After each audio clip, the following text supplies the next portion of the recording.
that girl over there is being surrounded by monsters. Let's go help.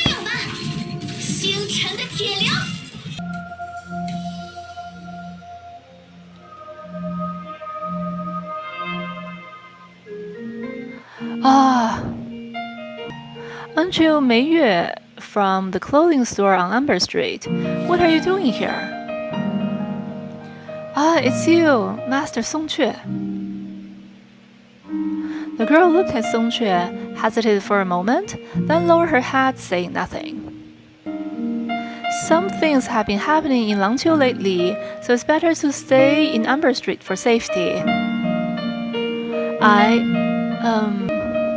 I'm Mei Yue, the designer for the tailor shop. Lately, we've been adjusting our clothing style, and I've hit a creative bottleneck. An elder in my family told me of a talented ancestor who used to travel around Langqiu for ideas, so I thought I'd check out her old house for some inspiration myself.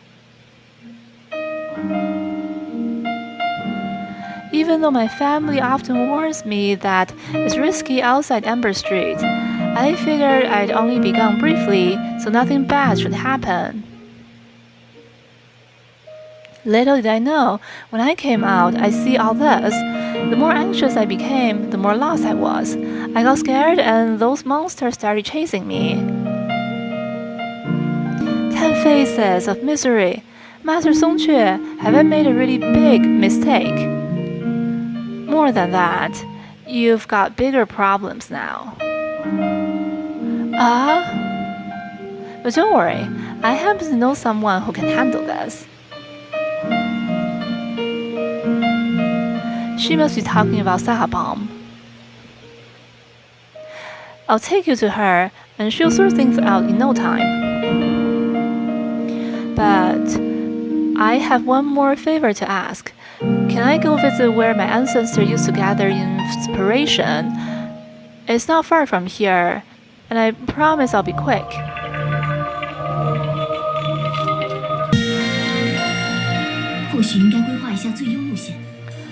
There's another girl up ahead. Doesn't seem like she's an Amber Street local. That's weird. Let's go find out.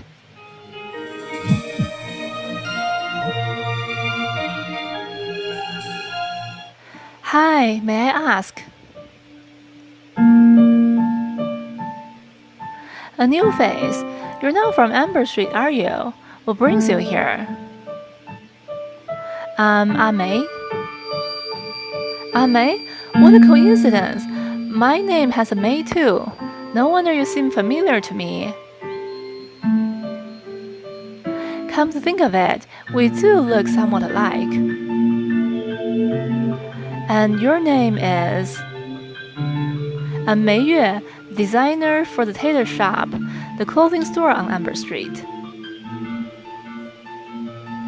The quiet girl nodded slightly. Are you heading up ahead? Yep, we're going with Mei Yue to gather some inspiration. There are quite a few shadow monsters around here, so be careful and don't stick around too long. I'll go with you. Were you heading to the same place? Yes. May I? Of course, it's fine. Actually, it's better this way. We can protect you if we run into those monsters. Alright then, let's get moving.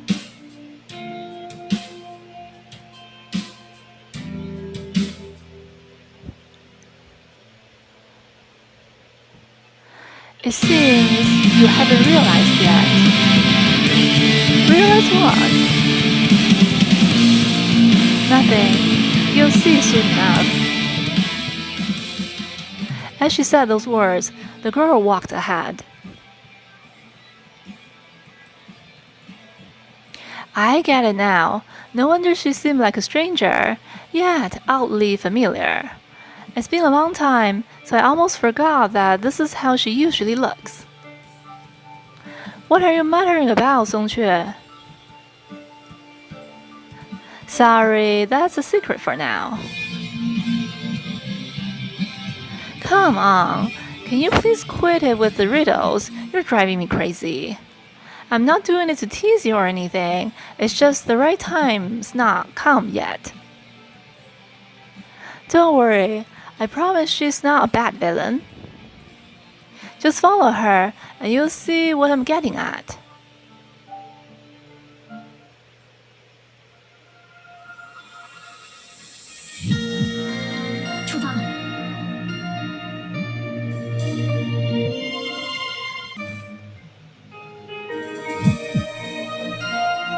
This is it, where my ancestors used to search for inspirations at.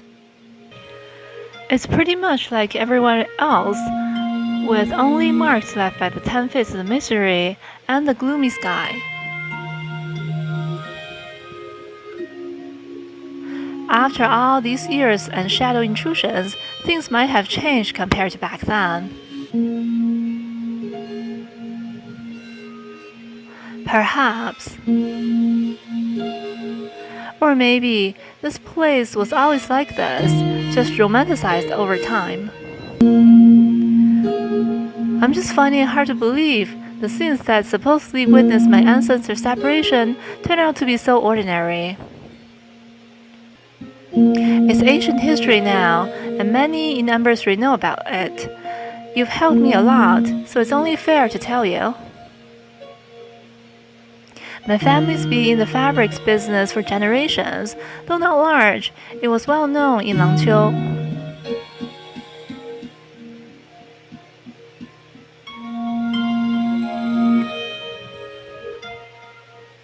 Back in my great-grandmother's time, there were twins, Hongmei and Bitao.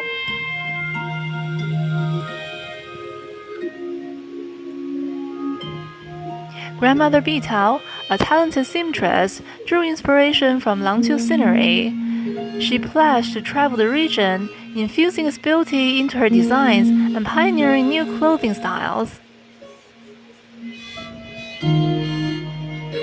Grandmother Hongmei supported her fully, taking over the shop so Grandmother Bitao could focus on her craft.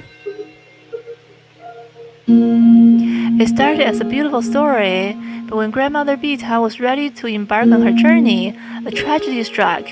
Their father passed away in turmoil on Amberstreet. The Amberstreet Great Panic.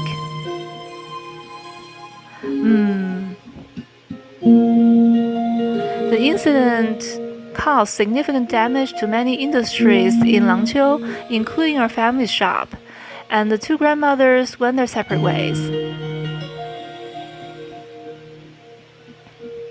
But that's all ancient history I've heard from my family elders.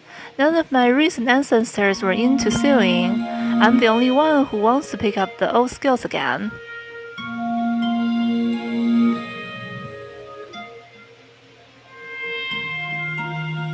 I heard Grandmother Bitao used to love this place, so I thought I'd check it out, but it seemed like I dragged you all along for nothing. Songque smirked and turned to the girl named Amei. Okay, Miss Songque. Here indeed holds the notes of Bitao. With my current condition, I can't see through the illusion on it though. Illusion? It's something I asked Miss Lantern to cast. Miss Songque, could you please help me? I didn't expect Lantern's antiques to come in handy. Let's give it a try this time.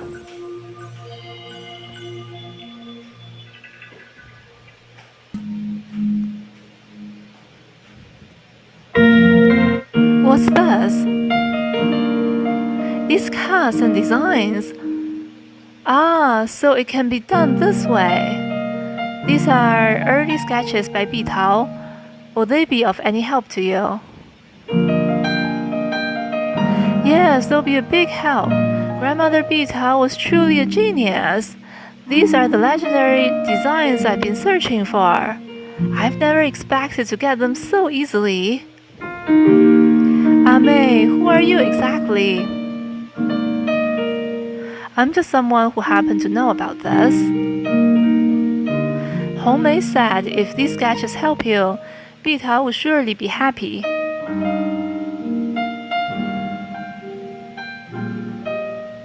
I see. I know you're not an ordinary person, but since you won't say anything, I won't pry. I'll make good use of these sketches. Great. All's well that ends well. Now that your wish has come true, it's not safe around here. Let us take you back to Amber Street. Yes, please, Master Song-Che. She looked at Song-Che, hesitated for a moment, and then bowed. Master Song-Che, I'm truly sorry. Due to rumors spreading around Amber Street, it seemed that I misunderstood you. When I get back, I'll do my best to battle those rumors. No problem at all. A little bad name is nothing. After all these years, I've grown used to it. If you want to repay me, all you have to do is taking good care of your business. Miss Anna and Entropy, don't you recognize me? Bees come together to form a hive. Grains of sand come together to form the earth. And knowledge coming together brings us closer to happiness, closer to truth, and closer to love. Wait, you're... Yes, Miss Sina. It's me, Sarah Palm. Sarah, how did you end up looking like this? No need to be surprised, Miss Anna. I'm just temporarily borrowing Hongmei's body. Borrowing? Wait. So you mean you can control other people's bodies? More accurately, it's the body of those who are willing to trust me. We share everything, whether it's thoughts, emotions, bodies, or memories. From the moment they were willing to connect their inner world with mine, I gained the power to control their bodies too. I see now, the people you unify with, their spirits remain in the haven of love, while their bodies can be controlled by you. So when you called yourself Ame just now, does that mean your current body belongs to that grandmother Hongmei that Mei Yue mentioned? That's right, Entropy. The reason I came here is also because of Hongmei's request. Just like Mei Yue said, Hongmei and Bitao were once very close sisters, and they were also early members of the Mutual Aid Society. What? After the accident, Bitao chose to leave home to further refine her skills and uphold the family's craft. Everyone in the Mutual Aid Society was happy for her, as it had always been her dream. But Hongmei was furious. She felt betrayed. That's when it hit me. It's easy to help one person, but helping everyone at once is a different story. They completely fell out. Bitao never returned home again, and considering Mei Yue's story, it seemed that her skills were also not passed down to her descendants. Wait a moment, does that mean that Mei Yue is Bitao's great-granddaughter, not Hongmei's? Yes, shortly after the real Mutual Aid Society began, Hongmei's fabric shop was completely destroyed. After that, she found me and decided to join the association, but Bitao's whereabouts have always been a mystery. Not long after that, we all fell into a deep sleep. What happened after that, I'm not sure. It's a shame. Those who aimed to pass on their family legacy ended up losing it, while those who wanted to pass on their craft had no one to carry it forward. Besides turning closest allies into enemies, they've gained nothing.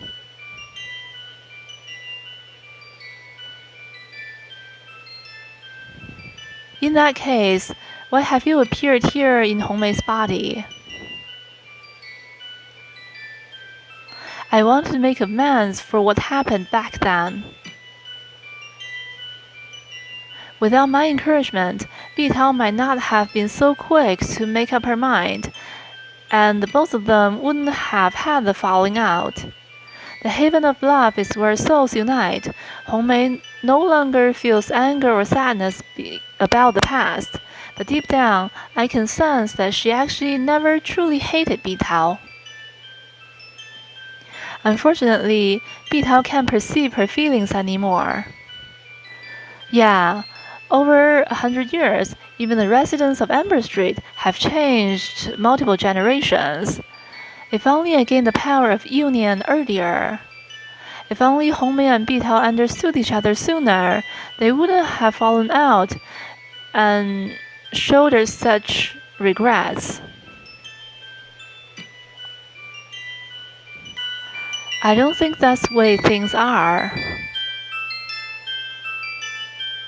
Since Bitao was always on the move, did the notes you gave Mei Yue belong to Hongmei?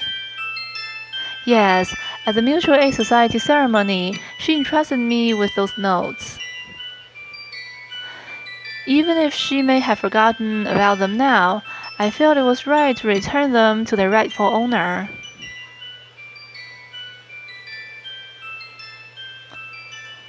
So those notes were very important to Hongmei, right? Yes, many people, before joining the Haven of Love, entrusted me with the things they find hardest to part with. Then I was right. Now, if we link this with Mei Yue's name, yes, this couple of sisters, one keeping the other's notes, and the latter naming her descendants after the former. Their relationship might not have been as strained as others, or even as themselves imagined.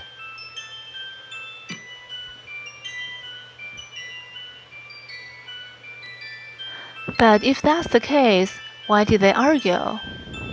Perhaps it's because they understood each other too well. Huh?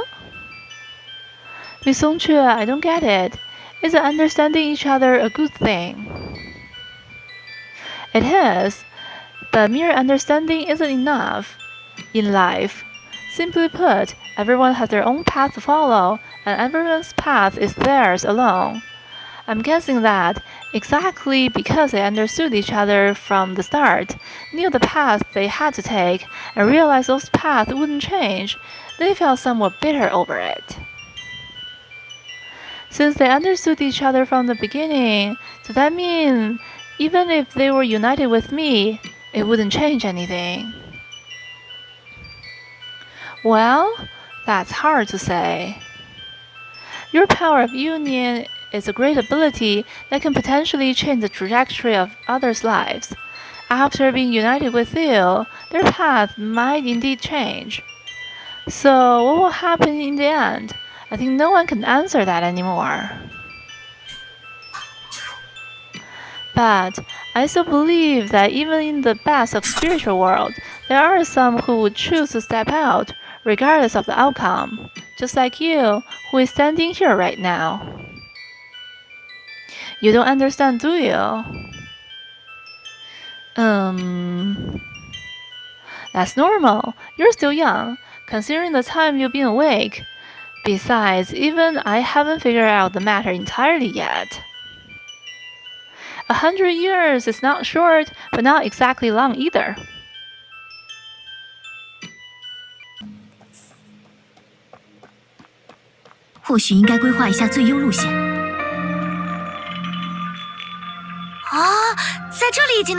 It's a huge mansion floating in the sky. I can see it from here. That's the masquerade corridor where Selima, the Shoe of Pleasure, is slumbering. But how come it's floating? It doesn't matter. I've seen stranger things before. Based on our previous experience, we need to be more careful. True, although Songque, out of Sahapong's gentle nature, led us to make contact with Sahapong first, we didn't expect the Shoe of Union to trap us without any subjective hostility. I made a mistake, but accidents do happen. At least things didn't turn out too bad, did they? As for Selima we're looking for this time, aside from her temper, I think you're already familiar with her abilities. If you're referring to the replicated events on Emperor Street, I think we can only grasp about half of the situation at best. Selima comes from nobility and has the power to control others. She makes them submit to her by sensing their fear. That's pretty much all we know right now. Oh yeah, and Song Xue once submitted to her too. That's a past I'd rather not recall. I'm sure we have enough intel to awaken the shrew of pleasure. You'd better hurry. You wouldn't want to be noticed by Lantern.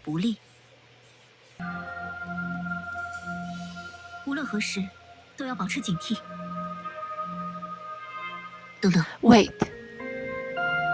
What is it? There might be enemies ahead, though the Nigui is in charge of surveillance, and he hasn't alerted us, but he suddenly quickened his pace as if ready to bolt. That's why I said there might be enemies up ahead. Alright, you made your point. I mean, I only have this much strength left anyway. As for the level of danger up ahead, well, see for yourselves.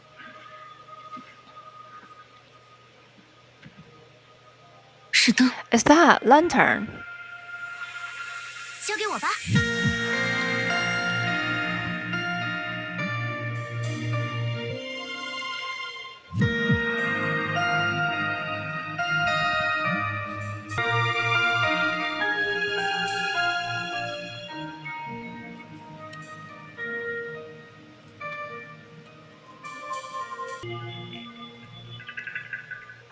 Although it was only for a moment, this creature's demise was imprinted in everyone's eyes.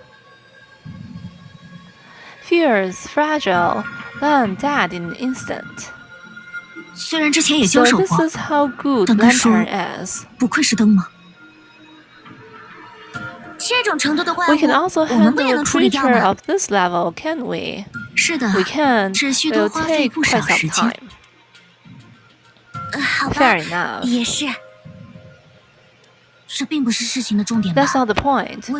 Why is Lantern here? Because of us, of course. There are only so many shrews, and she did say she forbids us to proceed. We shouldn't have harbored any false hope before setting off. It's clear the most efficient method for Lantern is to patrol around the shrews who haven't awakened yet to prevent us from getting closer. As for whether she's discovered us or not, it's hard to say. Well, it seems we didn't have any other choice, do we? Indeed. Let's go, and be careful of what lies ahead.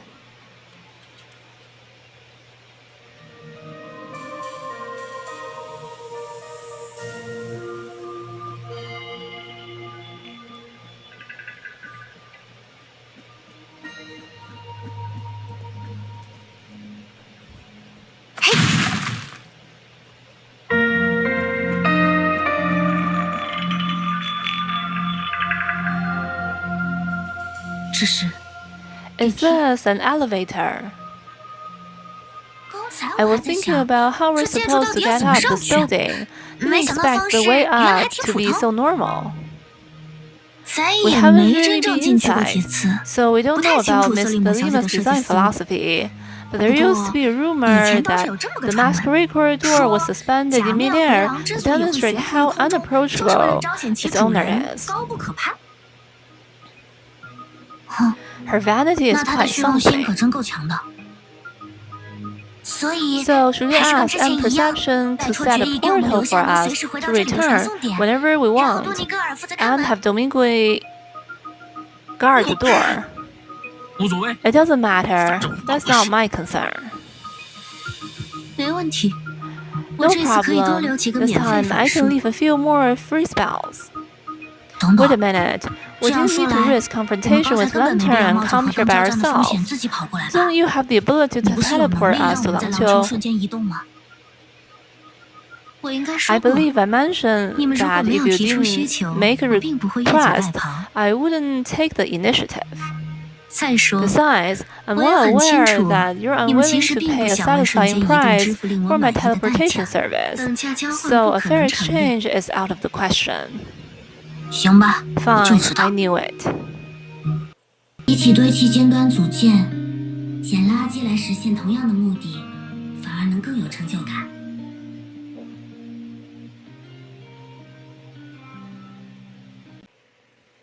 Folded pages from Tales of the Strange. Tales of the Strange, Volume 5. Bookworm Fish, Part 2.